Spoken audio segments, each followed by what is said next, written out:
Mimi Wanu Hafidh Ameir naapa kwamba nitakuwa mwaminifu kwa Jamhuri ya Muungano wa Tanzania na kuitumikia kwa moyo wangu wote, na kwamba nitaihifadhi, nitailinda na kuitetea Katiba ya Jamhuri ya Muungano wa Tanzania kwa mujibu wa sheria iliyowekwa.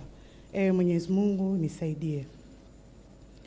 Mimi Wanu Hafidh Ameir naapa kwamba nitaitumikia vema na kwa moyo thabiti Jamhuri ya Muungano wa Tanzania katika kazi zangu za Naibu Waziri wa Elimu, Sayansi na Teknolojia, na kwa wakati wote nitamshauri kwa hekima na uaminifu Rais wa Jamhuri ya Muungano wa Tanzania, na kwa vyovyote vile sitatoa siri za Baraza la Mawaziri.